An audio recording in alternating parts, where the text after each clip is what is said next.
Hello दोस्तों, नमस्कार। मैं रंजीत श्रीवास्तव आप सभी का अपने आइडियल इंस्टीट्यूट के यूट्यूब चैनल पर स्वागत करता हूं। आज हम लोग संविधान विषय का एक महत्वपूर्ण टॉपिक पढ़ेंगे जिसका नाम है संविधान सभा, कॉन्स्टिट्यूशनल असेंबली।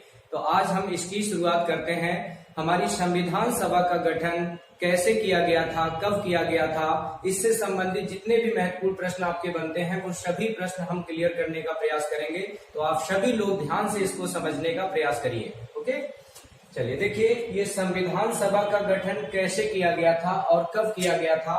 तो इस संदर्भ में हम भारतीयों की कुछ मांग बहुत पहले से चली आ रही थी, जिसमें बाल गंगाधर तिलक के द्वारा 1895 के वर्ष में बाल गंगाधर तिलक नाम के एक विद्वान थे, या भारतीय जो है समाज सुधारक हुए थे, या भारतीय क्रांतिकारी के नाम से इनको जाना जाता था। तो बाल गंगाधर तिलक के द्वारा 1895 के वर्ष में, किसके द्वारा?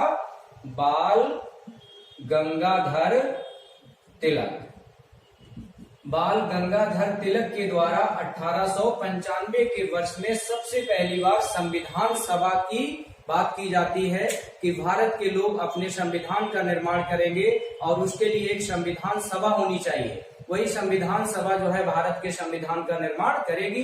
कहीं कहीं ये बात सबसे पहली बार 1895 में बाल गंगाधर तिलक के द्वारा कह दी जाती है, लेकिन अंग्रेजों ने इनकी बात पर कोई विशेष ध्यान नहीं दिया।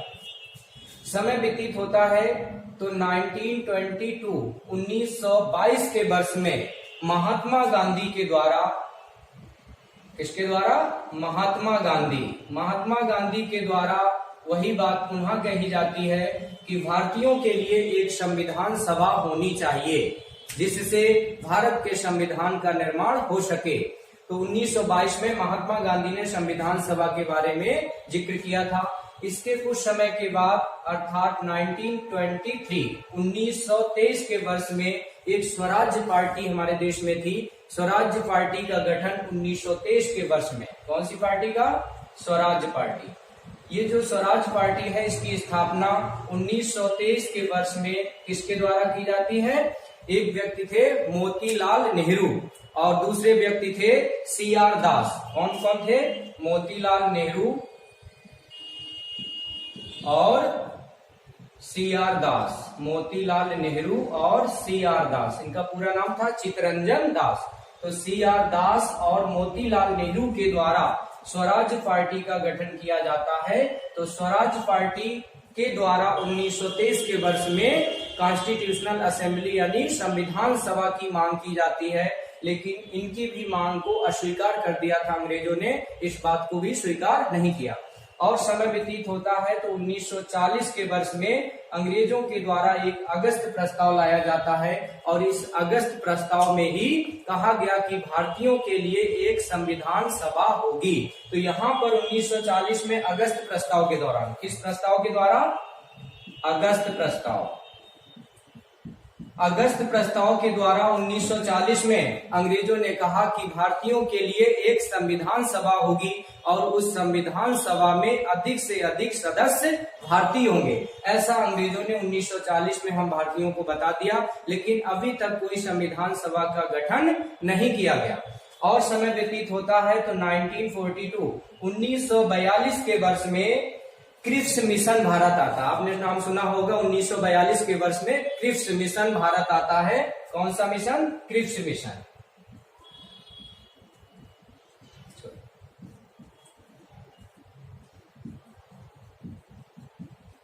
क्रिप्स मिशन 1942 के वर्ष में भारत आता है। इस क्रिप्स मिशन के दौरान भी संविधान सभा के बारे में चर्चा की जाती है कि भारत में एक संविधान सभा का गठन किया जाएगा और वो संविधान सभा के द्वारा ही भारत के संविधान का निर्माण किया जाएगा।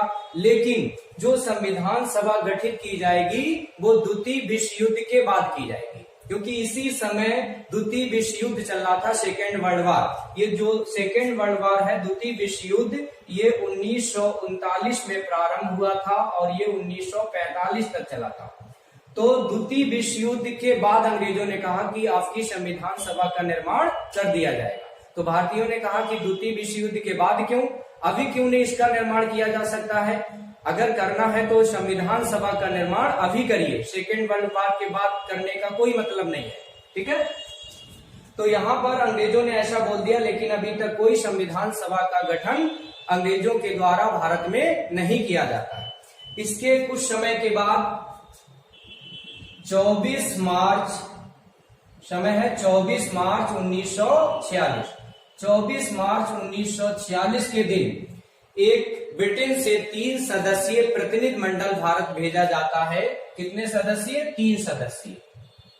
3 सदस्यीय एक प्रतिनिधि मंडल भारत भेजा गया है, जिसमें 3 सदस्य थे, और इस प्रतिनिधि मंडल का जो अध्यक्ष है, जिसका नाम था पैट्रिक लॉरेंस। क्या नाम था? Patrick Lawrence. पैट्रिक लॉरेंस की अध्यक्षता में एक 3 सदस्यीय प्रतिनिधि मंडल भारत आया है। इस प्रतिनिधि मंडल को ही कैबिनेट मिशन के नाम से जाना जाता है, तो इसी को हम कैबिनेट मिशन भी कह सकते हैं। क्या कह सकते हैं? Cabinet mission. कैबिनेट मिशन बेटे भारत कब आता है? तो कैबिनेट मिशन भारत में 24 मार्च 1946 के दिन आ जाता है। और ये जो कैबिनेट मिशन भारत आता है, ये भारत में 2 प्रस्ताव लेकर के आया था। कितने प्रस्ताव लेकर के? 2। आगे देखिएगा, इसके बारे में जानेंगे। यहां तक शायद बातें आपको स्पष्ट हो गई होंगी, अच्छे से इनको नोट भी करते चलिए साथ में। 24 मार्च 1946 के दिन कैबिनेट मिशन भारत आता है। कैबिनेट मिशन में टोटल 3 सदस्य थे। इन 3 सदस्यों में से पैट्रिक लॉरेंस नाम के जो व्यक्ति हैं, वो इस कैबिनेट मिशन के अध्यक्ष थे। तो कभी कभी ये भी पूछ दिया जाता है कि कैबिनेट मिशन का अध्यक्ष कौन था, तो बताएंगे पैट्रिक लॉरेंस। और पैट्रिक लॉरेंस इस कैबिनेट मिशन के अध्यक्ष थे। अध्यक्ष के साथ साथ ये इस कैबिनेट मिशन के सदस्य भी थे। पैट्रिक लॉरेंस के अलावा 2 व्यक्ति यहाँ पर और हैं जो इसके मेंबर थे। तो एक व्यक्ति का नाम था क्रिप्स। क्या नाम था? क्रिप्स। और एक व्यक्ति का नाम था एबी अलेक्जेंडर। क्या नाम था? AB Alexander. AB Alexander. यानी टोटल आपसे पूछा जाए कि कैबिनेट मिशन में टोटल कितने सदस्य थे, तो आप बताएंगे टोटल 3 सदस्य थे। इस कैबिनेट मिशन का अध्यक्ष कौन था? Patrick Lawrence. इसके अलावा इसके सदस्य कौन कौन थे? तो क्रिप्स और एबी अलेक्जेंडर। टोटल 3 सदस्यीय ये ब्रिटिश प्रतिनिधि मंडल भारत में आता है। कब आया? 24 मार्च 1946 के दिन। ये कैबिनेट मिशन जो भारत आया है, ये 2 प्रस्ताव लेकर के आया है। वो 2 प्रस्ताव कौन कौन से हैं? तो एक प्रस्ताव इनका था संविधान सभा का गठन। किसका गठन? संविधान सभा का गठन। संविधान सभा का गठन एक प्रस्ताव इनका ये था। और दूसरा था अंतरिम सरकार का गठन करना। इसका अंतरिम सरकार का गठन करना। अंतरिम सरकार का गठन करना। ये 2 प्रस्ताव लेकर के कैबिनेट मिशन हमारे देश में 24 मार्च 1946 के दिन आ जाता है। तो पहले हम लोग समझेंगे यहाँ पे संविधान सभा का गठन। संविधान सभा का गठन कैसे होता है, उसके बाद हम लोग जानेंगे अंतरिम सरकार के बारे में कि अंतरिम सरकार का गठन कब होता है, कैसे हुआ था, तो इसके बारे में भी जानकारी प्राप्त करेंगे। तो बेटा आप जानेंगे हम लोग संविधान सभा का गठन। चलिए देखिए, मैंने बताया अभी कि 24 मार्च 1946 के दिन कैबिनेट मिशन भारत आ गया था। ये 2 प्रस्ताव लेकर के आया था। 2 प्रस्ताव आपको बता दिए, एक संविधान सभा का गठन करना और एक अंतरिम सरकार का गठन करना। तो संविधान सभा का गठन होने के लिए जुलाई 1946 में संविधान सभा के सदस्य पद के लिए चुनाव होता है। कब होता है? जुलाई 1946 में। कि हमारी जो संविधान सभा होगी उसमें जो सदस्य होंगे वो निर्वाचित सदस्य होंगे। और इसके लिए जुलाई 1946 में बाकायदा इलेक्शन होता है। हाँ, दूसरी चीज की और जानेंगे कि जो कैबिनेट मिशन आया है उसने हमें पूरा स्ट्रक्चर बना के दे दिया था कि आपकी जो संविधान सभा होगी उसमें कितने सदस्य होंगे और कितने सदस्य जो होंगे वो कहां से आएंगे, वो भी सब इन्होंने बता दिया था। तो कैबिनेट मिशन के अकॉर्डिंग हमारी जो संविधान सभा होगी बेटा उसमें 389 सदस्य होंगे। ऐसा हमें कैबिनेट मिशन ने बताया कि हमारी संविधान सभा में 389 मेंबर होंगे। अच्छा, 389 सदस्य ही क्यों डिसाइड किए थे कैबिनेट मिशन ने? इसका कुछ ना कुछ तो लॉजिक रहा होगा। तो उस समय हमारे देश की जो जनसंख्या थी वो लगभग 40 करोड़ थी। कितनी थी? 40 करोड़ हमारे देश की आबादी थी। और ये कहा गया था कि हर 10 लाख की जनसंख्या पे एक सदस्य निर्वाचित किया जाएगा। तो ये लगभग संख्या जो है, जब 40 करोड़ में 10 लाख से डिवाइड करेंगे तो ये संख्या लगभग 400 के आसपास पहुंचेगी। लेकिन बिल्कुल एक्यूरेट जो संख्या निकल के आई थी वो 389 निकल के आती है। इस वजह से टोटल हमारी संविधान सभा में 389 सदस्यों की बात कैबिनेट मिशन ने की थी कि आपकी संविधान सभा में टोटल 389 सदस्य होंगे। इसके बाद इन्होंने ये भी बता दिया है कि आपकी जो संविधान सभा में 389 मेंबर होंगे, इसमें कहां से कितने आएंगे। तो कैबिनेट मिशन ने बताया कि इसमें से 389 सदस्य जो आपकी संविधान सभा में होंगे, इसमें से 292 सदस्य बेटा इसमें ब्रिटिश भारतीय प्रांतों से होंगे। कहां से? ब्रिटिश भारतीय प्रांतों से। 389 में 292 सदस्य भारतीय ब्रिटिश प्रांतों से आएंगे इलेक्ट होकर के, और इसमें से 93 मेंबर कैबिनेट मिशन ने कहा कि देसी रियासत से होंगे। कहां से होंगे? देसी रियासत। देसी रियासत से 93 मेंबर आएंगे और 292 सदस्य भारतीय ब्रिटिश प्रांतों से होंगे, तथा 4 सदस्य इसमें चीफ कमिश्नरियों से होंगे। कहां से होंगे? चीफ कमिश्नरियों से। चीफ कमिश्नरियों से 4 सदस्य की इन्होंने बात की है। ये चीफ कमिश्नरी क्या है, भारतीय ब्रिटिश प्रांत क्या है, देसी रियासत क्या है, तो थोड़ा इसके बारे में भी जानकारी प्राप्त कर लेते हैं। भारतीय ब्रिटिश प्रांत उन प्रांतों को कहते थे, ऐसे प्रांत जो भारत में स्थित हैं और उन पर शासन अंग्रेजों का चलता था, उन्हीं प्रांतों को ही भारतीय ब्रिटिश प्रांत के नाम से जाना जाता था। क्लियर हो गया? भारतीय ब्रिटिश प्रांत क्या है? ऐसे भारत के राज्य जिनपे अंग्रेजों का शासन था, उन्हीं को भारतीय ब्रिटिश प्रांत के नाम से जाना जाता था। देसी रियासत किसे कहते हैं? ऐसे राज्य भारत के जो स्वतंत्र थे, जिनपे अंग्रेजों का शासन नहीं था, जिनपे लोकल राजा लोग वहां पे शासन करते थे, उन्हीं को देसी रियासत के नाम से जाना जाता था। और चीफ कमिश्नरी का क्या होता है? जैसे आज वर्तमान समय के केंद्र शासित प्रदेश, तो उस समय उसे चीफ कमिश्नरी के नाम से जाना जाता था। 4 सदस्य इन्होंने बोले कि चीफ कमिश्नरियों से होंगे।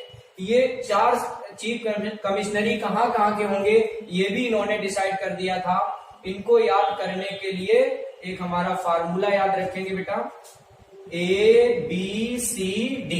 ABCD, यहां पर A मतलब होता है अजमेर।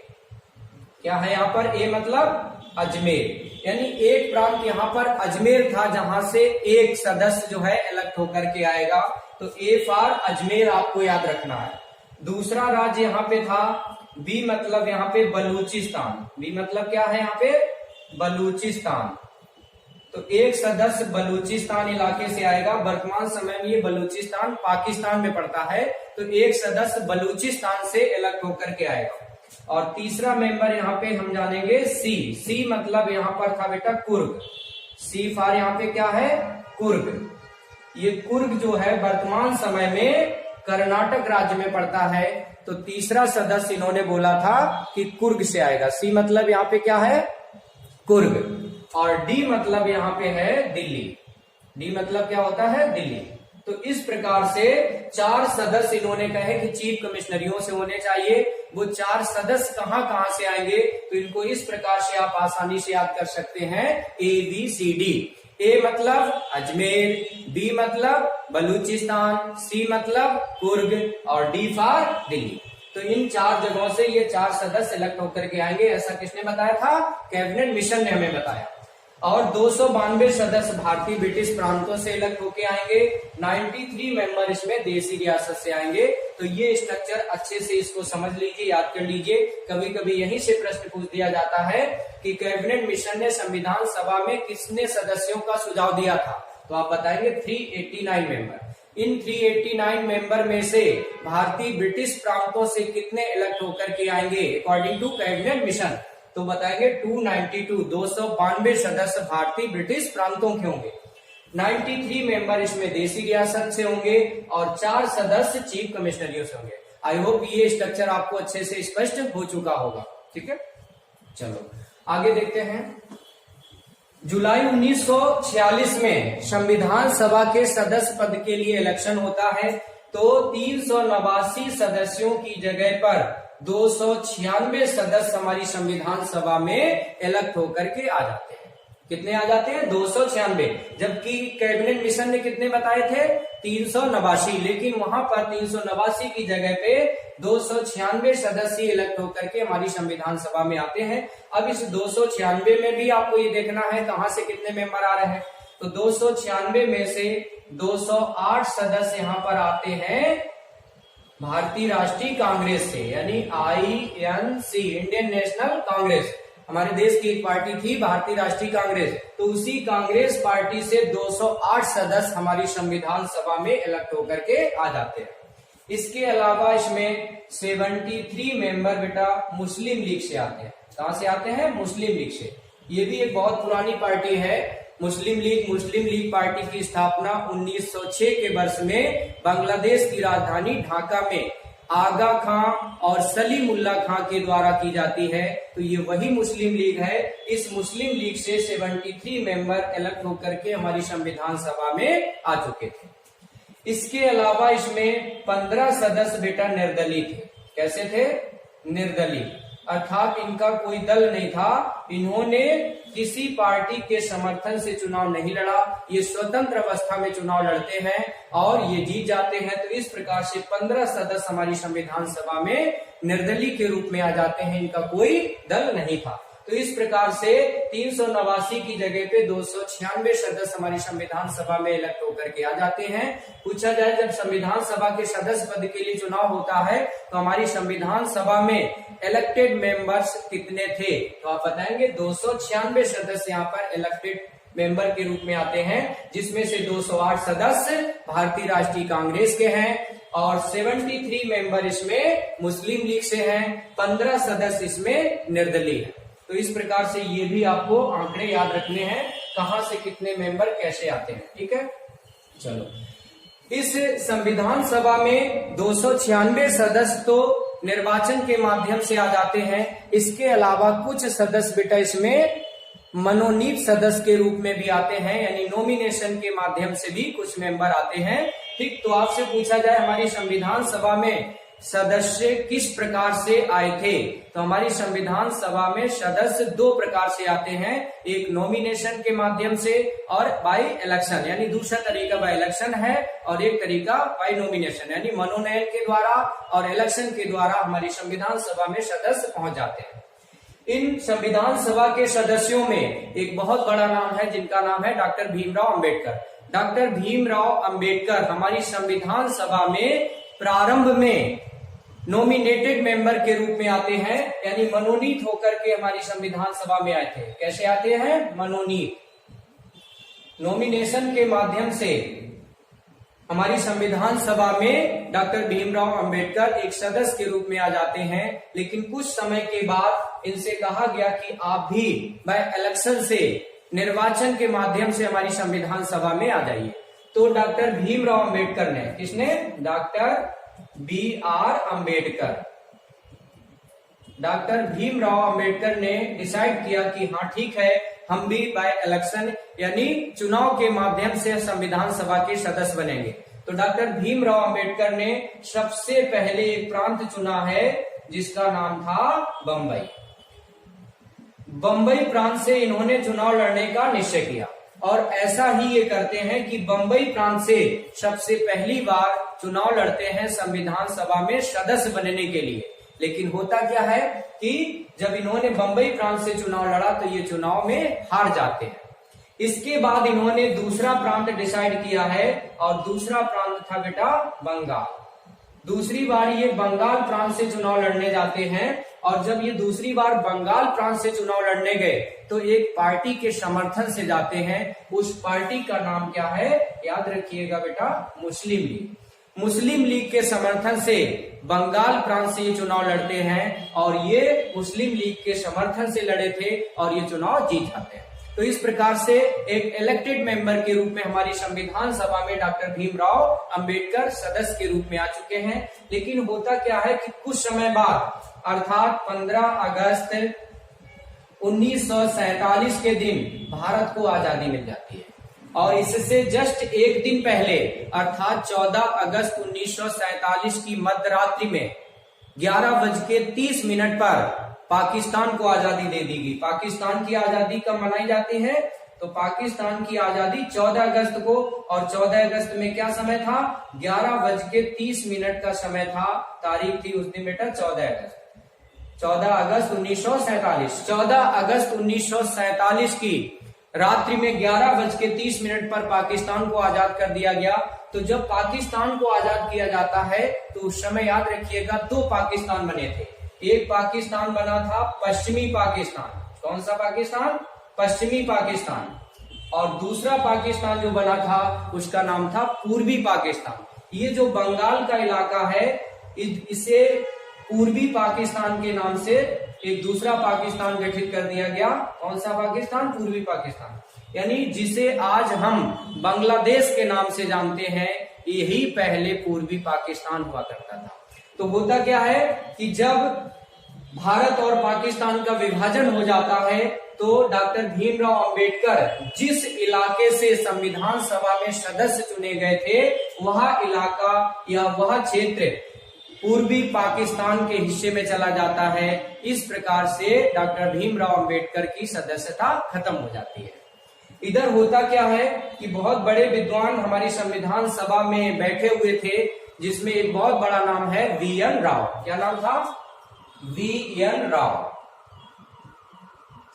वी.एन. राव नाम के एक व्यक्ति थे जो बहुत बड़े विद्वान व्यक्ति के नाम से जाने जाते हैं। इन्होंने कहीं न कहीं डॉक्टर भीमराव अंबेडकर की प्रतिभा को पहचान लिया था।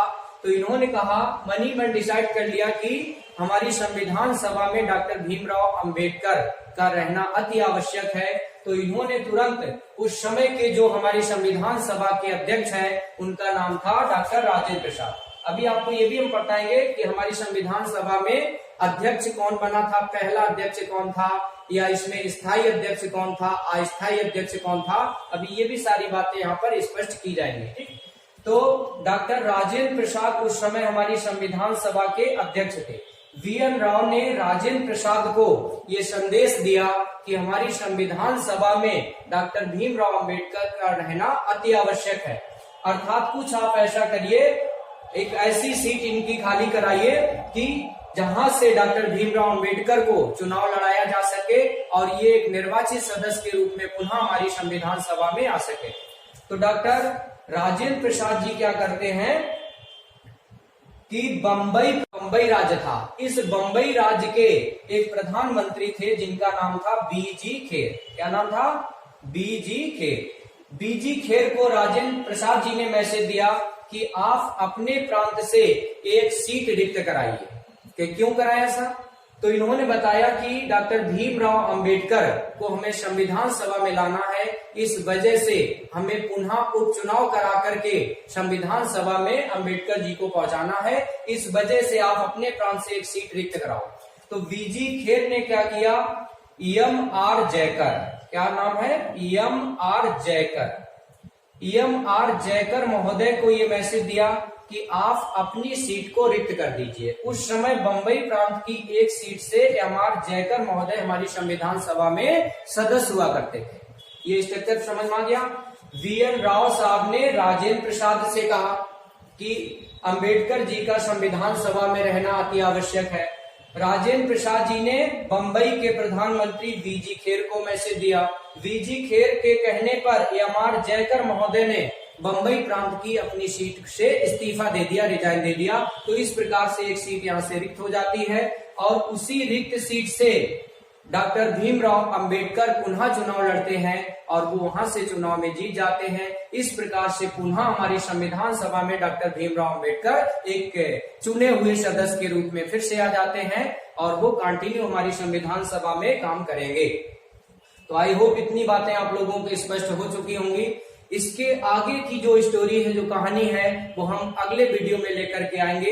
ठीक, अगले वीडियो का आप इंतजार करें। तब तक के लिए धन्यवाद। थैंक यू सो मच आप सभी लोगों का।